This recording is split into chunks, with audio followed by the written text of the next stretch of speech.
چند باتیں میں چاہتا ہوں کہ ترکی کی تاریخ کے بارے میں بھی ظاہر بات ہے کہ یہ اس وقت تفصیل کے ساتھ تو بیان کرنے کا کوئی امکان نہیں ہے. چند باتیں میں چاہتا ہوں کہ سیلینٹ فیچرز آپ حضرات کے سامنے آ جائیں. یوں سمجھیے کہ 13ویں صدی عیسوی، یہ 20ویں صدی عیسوی ختم ہو رہی ہے، آج سے 700 سال پہلے کے ماحول میں آپ جائیں. اس وقت خلافت بنو عباس کا خاتمہ ہوا. 1258 عیسوی میں فال آف بغداد، تاتاریوں کے ہاتھوں بغداد کی تباہی ہوئی اور خلافت بنو عباس کا چراغ گل ہو گیا. عربوں کی سیادت و قیادت اس وقت سے ختم ہو گئی. جو خلا پیدا ہوا وہ اس قوم نے پر کیا جن کے ہاتھوں عذاب آیا تھا. ہے آیا فتنہ تاتار کے افسانے سے، پاسما مل گئے کعبے کو صنم کھانے سے. ایک انٹرم پیریڈ تو ایسا گزرا ہے کہ جس میں طوائف الملوکی تھی. ظاہر بات ہے کوئی بڑی تہذیب، بڑا تمدن، بڑی سلطنت ختم ہوتی ہے تو دوبارہ اس کی جگہ پر کسی دوسرے سٹرکچر کے بننے میں وقت لگتا ہے. درمیان میں وہ طوائف الملوکی، چھوٹے چھوٹے سلطان، چھوٹے چھوٹے عمراء، چھوٹی چھوٹی حکومتیں پورے عالم اسلام. لیکن رفتہ رفتہ یہ جو ترک ایک اصل میں یوں سمجھیے کہ ایک نسل ہے، قوم ہے. ہم مغل کو علیحدہ سمجھتے ہیں، ترکوں کا اصل میں ملک بھی ترک ہے. یہ سب ترکان ہیں، ان کی مختلف نسلیں ہیں. ترکان تیموری کو ہم مغل کہتے ہیں. ترکان صفوی کی حکومت قائم ہوئی ایران میں. ترکان تیموری یعنی مغلوں کی بہت بڑی مملکت قائم ہوئی ہندوستان میں. ترکان سلجوقی سب سے پہلے دائرہ اسلام میں داخل ہوئے تھے اور وہ خلافت بنو عباس کے دور میں ہی بہت کافی پاورفل ہو چکے تھے. چھوٹے چھوٹے علاقوں میں ان کی حکومتیں تھیں. اسی زمانے میں مشرق و مغرب میں ہر جگہ پر پورے عالم اسلام میں سب سے زیادہ مضبوط حکومتیں جو تھیں وہ غلاموں کی تھیں.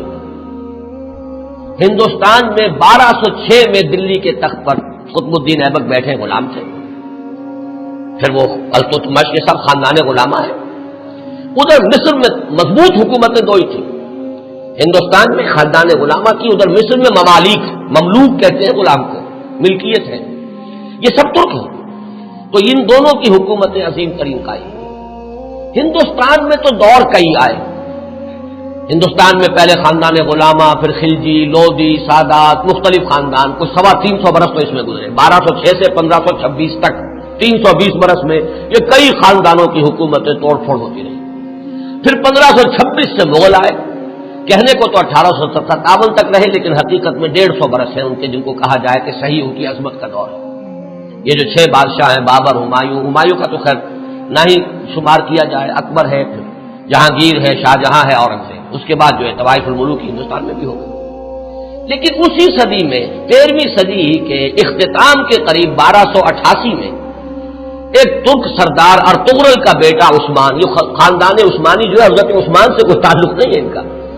یہ اکثر لوگ چونکہ اس میں بھی مغالطے میں دیکھا، بڑے بڑے پڑھے لکھے لوگ، امریکہ کے ڈاکٹرز بھی اس مغالطے میں تھے کہ شاید ان کا تعلق حضرت عثمان سے، جیسے بنو عباس کا حضرت عباس سے ہے تو یہ عثمانی سلطنت جو ہے یہ شاید یہ حضرت عثمان کی نسل سے، اس کوئی تعلق نہیں، یہ تو ترک ہے. عثمان بیگ اس کا نام تھا سردار کا. اس نے چھوٹی سی حکومت قائم کی. ویسے تمام مسلمانوں کی حکومتیں تھی، اناطولیہ پورا کا پورا جو ہے مسلمانوں کا تھا، مختلف چھوٹی چھوٹی ریاستیں. لیکن عثمان بیگ نے 1288 میں اس وقت کا جو ترکی ہے اس کا شمال مغربی کونا، صرف ایشیائی ترکی، اس میں چھوٹی سی حکومت قائم کی. 1288 سے لے کر اس کے بعد یہ حکومت جو ہے تسلسل کے ساتھ قائم رہی. اور فرق یہ ہے کہ ہندوستان میں تو جیسا کہ میں نے عرض کیا اس عرصے میں بہت سے خاندان آئے اور ختم ہوئے. مغلیہ دور آیا، ختم ہوا، پھر انگریز بھی آ گئے. لیکن یہ کہ 1288 سے لے کر اب یہ 1992 تک وہ سلسلہ وہاں قائم، کوئی دخل نہیں ہے. عروج و زوال انہی کے درمیان آئے ہیں. کبھی ان کی سلطنت بہت پھیل گئی، کبھی سکڑ گئی. پھر یہ کہ آج بھی بہرحال پورا ایشیا مائنر جس کو آپ کہتے ہیں، ایشیا کوچک، اناطولیہ کا پورا علاقہ، اور یورپ میں بھی بہرحال 3% ان کا رقبہ جو ہے یورپ کے اندر بھی ہے. آج بھی وہ مملکت قائم ہے. اور اس مملکت کے اندر نوٹ کیجئے پورے 400 برس تک خلافت رہی.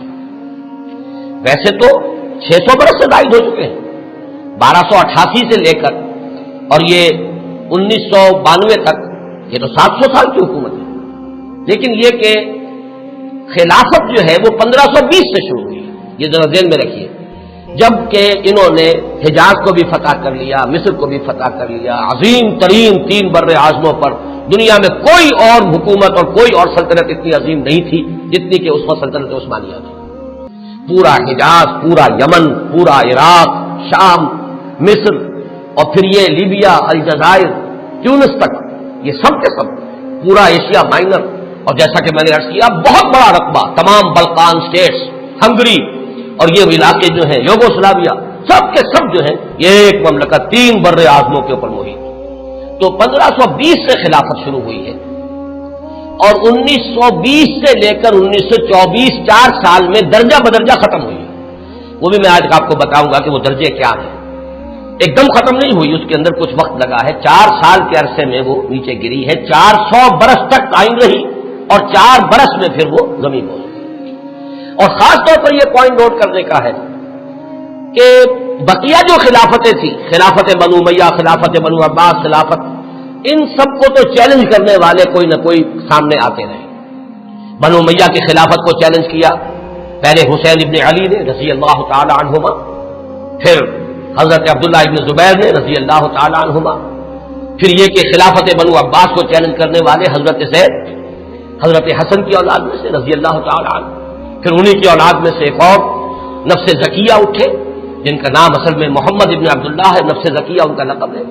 تو ان خلافتوں کو چیلنج کرنے والے اٹھے ہیں، لیکن یہ بات نوٹ کر لیجئے پورے 400 برس میں پورے عالم اسلام میں ترکوں کی خلافت کو کسی نے چیلنج نہیں کیا، متفق علیہ خلافت پورے عالم اسلام نے، اگرچہ پورا عالم اسلام ان کی حکومت میں شامل نہیں تھا، خلافت کو مانتے تھے، جہاں کہیں کوئی حکومت بدلتی تھی وہاں سے منگواتے تھے اپنے لیے سند، اور پورے عالم اسلام میں خلیفہ کا نام لیا جاتا تھا خطبوں کے۔ تو اس اعتبار سے یہ بہت ہی ایک غیر معمولی بات ہے، 400 برس تک خلافت کا جاری رہنا، اور وہ اس شان کے ساتھ کہ اس کو کسی وہ انڈسپیوٹڈ مجمع علیہ متفق علیہ خلافت رہی۔ اس میں سے ذرا میں چاہتا ہوں کہ تھوڑا سا جغرافیہ کا بھی آپ اپنے ذہن میں اور وہاں کا جو مسئلہ ہے وہ جما لیجیے۔ اناطولیہ وہ تو آپ نے نقشے کے اندر دیکھا ہوگا، کافی بڑا رقبہ ہے، اور اصل 97% ترکی موجودہ جو ہے وہ اسی میں ہے، 3% جو ہے یورپ میں ہے۔ اس کی آبادی کوئی 5.5 کروڑ ہے، آبادی کے لحاظ سے پاکستان کا نصف ہے تقریباً۔ اس میں سے 1 کروڑ کے لگ بھگ صرف ایک شہر استنبول میں ہے۔ پورا ملک سطح مرتفع ہے، نہایت زرخیز، سرسب، شاداب، قابل دید، اونچائی نچائی، لیکن ہر جگہ پر آپ کو کہیں زمین ننگی نہیں ملے گی۔ دریا ہیں بکثرت، جھیلیں ہیں بکثرت میٹھے پانی کی، اور ابھی ہم نے وہاں پر جو کچھ معلوم کیا ہر شے ان کی اپنے ہاں موجود ہے، ہر اعتبار سے سیلف سفیشینٹ ملک ہے۔ اللہ تعالیٰ نے اپنی نعمتوں کی بارش اس طرح کی ہے، 6 دن ہم نے اس میں گزارے ہیں صرف ایک شہر استنبول میں، اور یہ میں نے عرض کر دیا کہ وہ پورے ملک کی 1/5 آبادی تو وہی ہے۔ یہ شہر شاید دنیا کے اس اعتبار سے خوبصورت ترین شہروں میں سے ہوگا کہ یہ ایک تو یہ کہ نگینے کی طریقے سے یہ یورپ اور ایشیا سنگم ہے اس کا جس پر واقع ہے۔ ایک سمندر ہے جو پورا ترکی کے اندر ہی ہے، بحر مارمورا، جسے ایک چھوٹی سی آبنائے ملاتی ہے بحیرہ اسود کے ساتھ، بلیک سی کے ساتھ، اس کو باسفورس کہتے ہیں۔ جنوب میں ایک لمبی سی گلی ہے پانی کی، وہ دانیال ڈارڈینیلیز، وہ ملاتی ہے اسے بحیرہ روم سے، لیکن بحیرہ مارمورا جو ہے پورا کا پورا وہ ترکی کے اندر ہے گویا، یعنی یورپی ترکی اور ایشیائی ترکی کے مابین۔ اور استنبول شہر جو ہے وہ بہت خوبصورت، اور عظمت پارینہ اگر مسلمانوں کی دیکھنی ہو تو شاید دنیا کا کوئی اور شہر نہیں ہے کہ جو ہم پلہ ہو سکے، جتنی عظیم مسجد ہے، عالی شان مسجد ہے، اگرچہ اس وقت ان کی مینٹیننس نہیں ہے، برا حال ہے، خستہ حال ہے۔ حضرت ابو ایوب انصاری رضی اللہ تعالیٰ عنہ کا مقبرہ بھی بہت خستہ حالت میں، اس کے ساتھ جو مسجد ہے مغرب کی نماز ہم نے وہاں ایک ادا کی ہے، لیکن یہ کہ نظر یہی آیا کہ صرف وہی لوگ تھے کہ جو وہ ڈاکٹرز کا پورا گروپ آیا ہوا تھا، مقامی آبادی بہت کم، نہ ہونے کے برابر۔ اس اعتبار سے عظمت پارینہ دیکھنی ہو تب بھی جا کر دیکھیے، اور اسلام کی بیچارگی دیکھنی ہو تب بھی وہیں جا کر دیکھیے۔ یہ دونوں کنٹراسٹ آپ کو وہاں نظر آئیں گے کہ عظیم ترین مسجدیں وہاں ہیں۔ ہماری بادشاہی مسجد تو اپنے یعنی یوں سمجھیے کہ صحن کے رقبے کے اعتبار سے ہم کہہ دیتے ہیں دنیا کی سب سے بڑی مسجد ہے، لیکن وہ تو صحن ہے، باقی یہ کہ ان کے جو عظیم و شان ہال انہوں نے بنائے ہیں، جتنے عظیم، جتنے بلند، ان کو دیکھ کر انسان حیران رہ جاتا ہے۔ سلطان محمد فاتح کی مسجد، سلطان سلیمان کی مسجد، ایک ایک مسجد ان میں سے جو ہے اپنی جگہ پر عظمت کا بہت بڑا نشان ہے۔ اگرچہ جیسا کہ میں نے عرض کیا اس وقت حالت جو ہے ان کی اکثر و بیشتر خستہ ہے۔ ایک دن کے لیے ہم برسا، ایک شہر برسا اس وقت کہلاتا ہے، یہ بروسا ہے پرانا، بے رے واو صاد ہے۔ اور جب سلطان ارطغرل کے بیٹے سلطان نے عثمان نے جب سلطنت قائم کی تھی تو پہلا دارالخلافہ یہی تھا۔ یہ ایشیائی حصے میں ہے، تقریباً کوئی 150-200 میل کا فاصلہ ہوگا استنبول سے۔ وہاں کے حالات مختلف ہیں۔ وہاں سلطان بایزید یلدرم کی بنائی ہوئی مسجد جو ہے بہت عالیشان ہے اور اس وقت بھی وہ بہت آباد ہے۔ ہم حیران ہوئے وہاں دیکھ کر کہ وہاں ایک ظہر کی نماز ہم نے پڑھی ہے 2 دن قبل، لیکن محسوس ہوتا تھا کہ جمعے کی نماز ہے۔ ظہر کی اذان سے پہلے کثیر تعداد کے لوگ موجود تھے۔ اتنا کنٹراسٹ بھی شاید دنیا میں آپ کو کہیں نظر نہ آئے کہ استنبول کا حال وہ ہے کہ حضرت ابو ایوب انصاری کی مسجد جو ہے وہ بھی ویران پڑی ہوئی ہے رضی اللہ تعالیٰ عنہ۔ لیکن یہ کہ برسا کے اندر جا کر آپ دیکھیے تو وہاں پر یہ ہے کہ ظہر کی نماز ایسا محسوس ہے کہ جمعے کی نماز ہے۔ اذان سے پہلے نصف مسجد بھری ہوئی تھی اور اس کے بعد جو ہم نے دیکھا ہے ان کا جوش و خروش اور پاکستانیوں سے نہایت محبت وہ بھی وہی نظر آتی ہے، استنبول میں نہیں۔ استنبول تو ہر اعتبار سے مغربی تہذیب کے اندر بری طریقے سے یوں سمجھیے کہ پوری طرح گم ہو چکا ہے۔ وہاں آپ محسوس نہیں کر سکتے کہ کوئی مسلمان ملک ہے۔ باقی یہ کہ جیسا کہ میں نے ابھی عرض کیا تھا کہ اگرچہ اللہ تعالیٰ نے اپنی دولت جو ہے مادی دولت کے خزانے ہر طرح سے انہیں دیے ہیں، لیکن معاشی حالات نہایت ناگفتگو ہیں۔ انفلیشن آسمان سے باتیں کر رہی ہے، کرنسی کی قیمت اس تیزی کے ساتھ گرتی ہے۔ وہ کچھ اعداد و شمار لے کے آئے ہیں میرے ساتھ، چونکہ چھوٹے بھائی برادر عزیز اقتدار احمد تھے، ندا میں انشاءاللہ تعالیٰ وہ چیزیں تفصیل سے آئیں گی فیکٹس اینڈ فگرز کے ساتھ کہ کس طرح ہر مہینے ان کی جو کرنسی ہے اس کی قیمت گر رہی ہے اور کس طرح یہودیوں نے انہیں چنگل کے اندر لے رکھا ہے اور پوری معیشت جو ہے یہودیوں کے قبضے میں ہے۔ ان کے ہاں ہر چیز جو ہے کنزیومر گڈ، بس اس کی کھپت ہے، جو خرچ کر دینے والی چیزیں ہیں، لباس ہے، مختلف چیزیں ہیں، ان کی محتاط بازاروں میں بھری نظر آئے گی۔ لیکن یہ ہے کہ ان کی جو یعنی یوں سمجھیے کہ شراب پانی کی طرح ایک عجیب کنٹراسٹ ہے اس اعتبار سے بھی، خنزیر وہاں نہیں کھایا جاتا، لہذا یہ تو اطمینان ہوتا ہے آپ جہاں چاہیں جا کے کھانا کھا لیں، آپ کو پتا ہے یہاں حرام چیز کھانے میں نہیں ہے، لیکن شراب پانی کی طرح پی جاتی ہے۔ یہ بھی تضاد، یہاں تک کہ واقعہ یہ ہے کہ ہمارا ایک گائیڈ تھا، اس نے کہا بڑے ہی فخر کے ساتھ، ایک جگہ جب ہم جا رہے تھے حضرت ابو ایوب انصاری رضی اللہ تعالیٰ عنہ کی مسجد کی طرف، اس نے ایک علاقہ بتایا اور اس نے کہا یہ اتنے ریسٹورانٹ جو آپ کو نظر آ رہے ہیں یہ سب شراب اور ہر جگہ ہے، لیکن رمضان میں یہ سب بند ہوتے ہیں، رمضان میں ہم شراب نہیں پیتے۔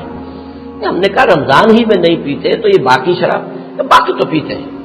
کسی نے پوچھ لیا کیا روز؟ کہ ہاں روز پیتے ہیں۔ وہ بالکل کوئی اس کے اندر کوئی گلٹی کانشنس، کسی طرح کی کوئی انہیبیشن، کوئی کسی درجے کی کوئی شرمندگی ختم نہیں، لیکن رمضان میں یہ سب بند ہوتے ہیں رمضان کے اندر۔ تو میں نے کہا کہ اللہ کرے کہ یہ رمضان ہی پورا سال ہو جائے، کوئی ایسی شکل بن جائے کہ پورا سال ہر روز عید نے اس کے حلوہ خورت کسے، اللہ کرے کہ پورا سال جو ہے وہ رمضانی کی شکل بن جائے تاکہ وہاں سے شراب کی لعنت کا خاتمہ ہو۔